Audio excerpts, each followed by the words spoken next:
Hi friends, நான் உங்கள் film therapist. நம்ம இப்போ 2026க்கு வந்துட்டோம். ஸோ 2025 பெரிதும் எதிர்பார்க்கப்பட்டு வந்த படங்கள்லாம் இருக்கும் இல்லையா?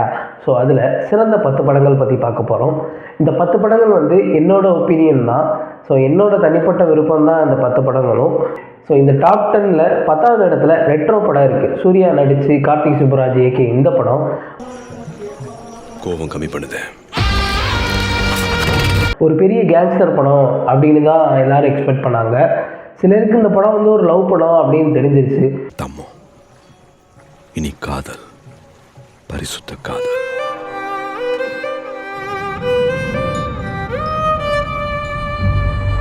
பட் இது ரெண்டுக்கும் இல்லாமல் நடுவில் இந்த படம் இருந்தனால தான் ஸோ இந்த படம் நிறைய பேருக்கு பிடிக்காமல் போச்சு. ஸோ படத்தோட 2வது பாதியில் ஹீரோவை கடவுள் மாதிரி காட்டுறது, ஸோ அந்த மாதிரி விஷயம்லாம் போர்ட்ரேட் பண்ணனால இந்த படம் யாருக்கும் அவ்வளோவா கனெக்ட் ஆகலை. ஆனால் இந்த படத்தை விரும்புகிறவங்க நிறைய பேர் இருக்காங்க. அண்ட் இந்த படம் ஒரு நல்லாவும் வசூல் பண்ண படம். ஸோ அதனால 10வது பொசிஷனில் இருக்குது ரெட்ரோ. லிஸ்ட்டில் 9வது இடத்துல இருக்க படம் தான் இட்லி கடை. ஸோ இந்த படத்தை வந்து ஒரு பெருசாக எதிர்பார்த்து வந்து பார்த்தாங்க.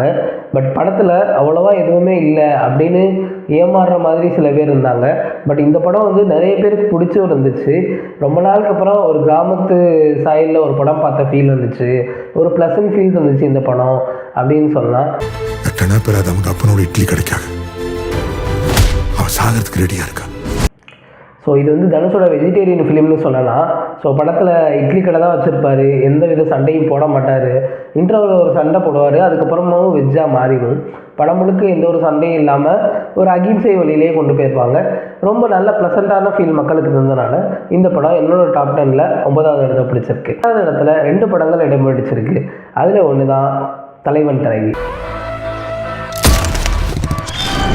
ஸோ தலைவன் தலைவி நிறைய பேருக்கு இந்த படம் ரொம்பவே நல்லா பிடிச்சிருந்துச்சு, குறிப்பாக சவுத்தில். ஸோ இந்த படத்தில் வர நிறைய விஷயங்கள் நிறைய பேருக்கு வந்து ரியலிஸ்டிக்காக இல்லை, என்னடா இது கத்திக்கிட்டே இருக்காங்க அந்த மாதிரியான நிறைய விமர்சனங்களை வந்துச்சு.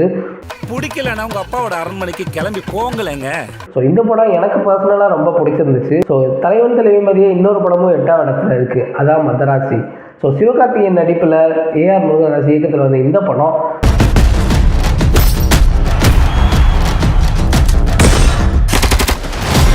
ரொம்பவே விறுவிறுப்பாக போனாலும் எல்லாருக்கும் இந்த படத்தோட கதை பிடிச்சிருந்தாலும் இது ஒரு 10 வருஷத்துக்கு முன்னாடி வந்த படம் அப்படின்ற மாதிரியே ஃபீல் தந்துச்சு. 1-2 விஷயம் படத்தில் ரொம்பவே ஆர்டிஃபிஷியலாக இருந்துச்சு. ஸோ அதுதான் படத்தோட மிகப்பெரிய குறையாகவே தெரிஞ்சிச்சு. மற்றபடி இது ஒரு நல்ல படம் தான். ஸோ மதராசி 8வது இடத்துல இருக்குது. லிஸ்ட்டில் 7வது இடத்துல இருக்க படம் தான் டியூட். டியூட்டை பொறுத்த வரைக்கும் என்னென்னா மக்களுக்கு மத்தியில் அது வந்து பெரிய ஒரு கலவையான விமர்சனத்தை தான் வச்சுச்சு.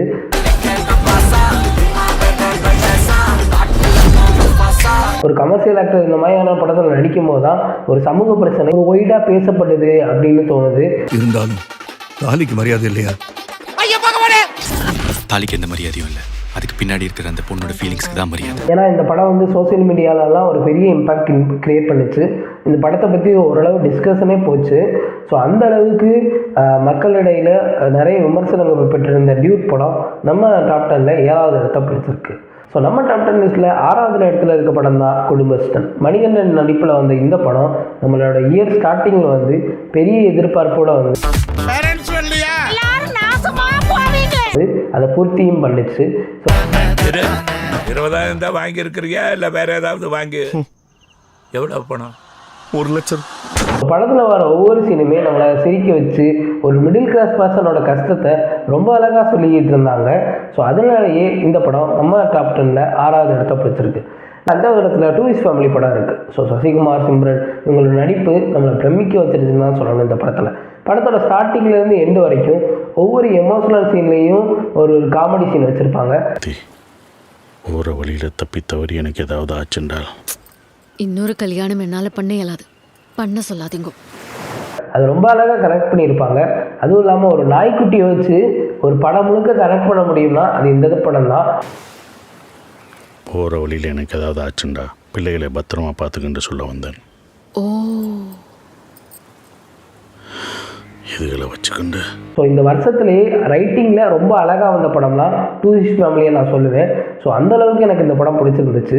இந்த படத்துக்கு நம்ம டாப் 10 லிஸ்ட்டில் 5வது இடம் கிடச்சிருக்கு. வீர தீர சூரன் நம்ம டாப் 10 லிஸ்ட்டில் 4வது இடத்துல இருக்குது. ஸோ இது பாகம் 2 தான். இந்த படம் வந்து பாதி பேருக்கு மேலே பிடிக்கல. ஸோ இதுக்கே நீங்கள் கமெண்ட் பண்ணாலும் ஆச்சரியப்படுறதுக்கு இல்லை, எதுக்காக 4வது இடம் தந்தீங்க இந்த படத்துக்கு அப்படின்னு. எனக்கு இந்த படத்தில் எந்த ஒரு குறையும் சொல்கிற மாதிரி இல்லை. ஸோ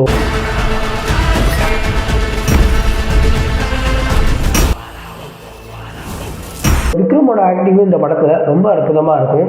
அதுவும் அவருக்கு மாஸ்க் காட்டுறதுக்காக 2-3 சீன்லாம் வச்சுருப்பாங்க. அந்த இன்டர்வலுக்கு அப்புறம் ஒரு சிங்கிள் ஷாட் வரும், அதெல்லாம் ரொம்பவே சூப்பராக இருக்கும். ஸோ ரொம்ப அற்புதமாக வந்த வீரதீரசுரன் பாகம் 2 நம்ம டாப் 10ல் 4வது இடத்தை பிடிச்சிருக்கு. ஸோ நம்ம டாப் 10 லிஸ்ட்டில் 3வது இடத்துல இருக்க படம் தான் அஜித்தோட நடிப்பில் வந்த விடாமுயற்சி. மகிழ் திருமேனி அவர்கள் இயக்கியிருந்தார். படத்தோட ஸ்க்ரீன் பிளே அதுக்கப்புறம் சினிமாட்டோகிராஃபிலாம் ரொம்பவே பெருசாக பேசப்பட்டுச்சு. ஸோ அந்த மாதிரி படத்தில் ஒரு மாஸ் ஹீரோ நடிக்கவே கூடாதுன்னு தான் நான் சொல்லுவேன்.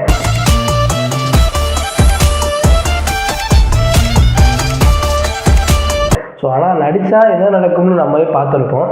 ஸோ இந்த படம் வந்து ஒரு சுமாராக ஓடின படம் தான். பட் வந்து இந்த வருஷத்துலேயே வந்த சூப்பர் படம்னா அது விடாமுயற்சி தான் சொல்லணும்.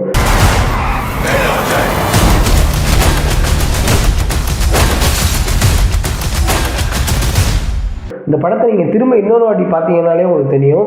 ஸோ என்ன மாதிரியான ஒரு படத்தை அஜித் நம்மளுக்கு கொடுத்துருக்காரு அப்படின்னு. ஒரு ஹாலிவுட் ரேஞ்சுக்கு உள்ள படம் தான் இந்த விடாமுயற்சி. ஸோ ரொம்பவே அற்புதமாக இருந்த இந்த படம் இந்த வருஷத்தோட ஸ்டார்டிங் வந்தது தான் எனக்கு தெரிஞ்சு தப்புன்னு நினைக்கிறேன். ஸோ வருஷத்தோட எண்டில் வந்து இருந்துச்சுன்னு வச்சுக்கோங்களேன், இவங்க இந்த தக் லைஃபு, கூலி இந்த மாதிரியான படங்கள்லாம் பார்த்துட்டு இங்கே வரும்போது ஆஹா நாமாய் படம்டா அப்படின்னு நினச்சிருப்பாங்க. ஸோ அந்தளவுக்கு ஒரு அற்புதமான படம் தான் விடாமுயற்சி. ஸோ நம்ம டாப் 10 லிஸ்ட்டில் 2வது இடத்துல இருக்க படம் தான் பிரதீப் ரங்கநாதனோட டிராகன். ஸோ இந்த படம் வந்து வருஷத்தோட ஸ்டார்டிங்கில் இருந்தே ஒரு பெரிய ஹைப் இருந்துச்சு. அஸ்வத் மாரிமுத்து இந்த படத்தை டைரக்ட் பண்ணியிருந்தார்.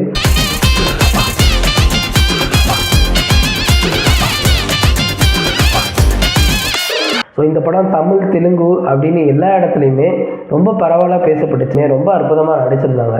இந்த படத்துக்கு எதுக்காக 2வது இடம் அப்படின்னு கேட்கலாம்.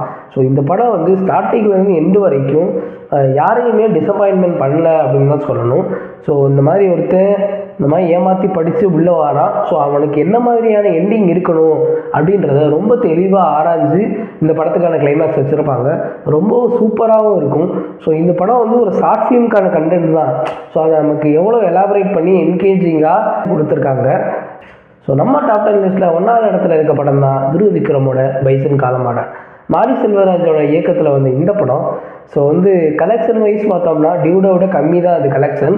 பட் வந்து கண்டென்ட் வைஸ் பார்த்தோம்னா தெரியும். நம்ம ஊர் காட்டில் இருக்கிற சின்ன சின்ன கோவலை எவ்வளோ பெரிய ரவுடித்தனமா மாதிரி உங்களுக்கு தெரியுமோ தெரியாது, எனக்கு தெரியும்.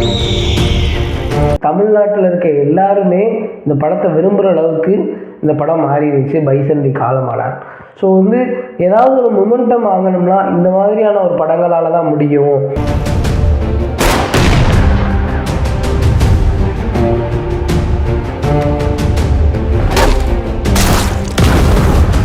ரைட்டிங்கை பொறுத்த வரைக்கும் ஒவ்வொரு டைலாகுமே ரொம்பவே அற்புதமாக எழுதியிருக்காங்க.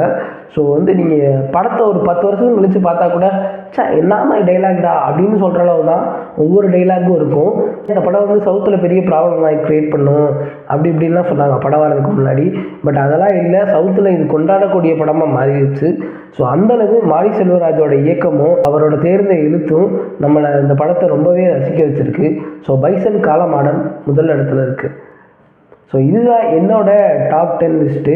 ஸோ இது வந்து ஒரு பெரிதும் எதிர்பார்க்கப்பட்ட படங்களோட டாப் 10 லிஸ்ட்டு தான் இது. ஸோ இதில் வந்து நீங்கள் என்னடா தக் லைஃபு, கூலி, அதுக்கப்புறம் மற்ற பெரிய படங்கள் குட் பேட் அக்லி இந்த மாதிரியான படங்கள்லாம் நீ சொல்லவே இல்லையே அப்படின்னு கேட்கலாம். ஸோ அது வந்து எனக்கு பேசுகிறதுக்கு அதில் ஒன்றும் இல்லை. ஸோ அதனால் நான் எதுவும் சொல்லலை. ஸோ அவ்வளோதான் இது நம்மளோட பெரிய பட்ஜெட் படங்களோட டாப் 10 லிஸ்ட்டு. மற்றபடி இந்த வருஷத்தில் வந்த ஜெம்மான படங்கள் அந்த டாப் 10 லிஸ்ட்டும் நம்மளோட அடுத்த வீடியோவில் வரும். இது மாதிரி நிறைய ஃபிலிம் அப்டேட்ஸ் பற்றி தெரிஞ்சுக்க என் சேனலை சப்ஸ்கிரைப் பண்ணுங்கள். Tata bye by.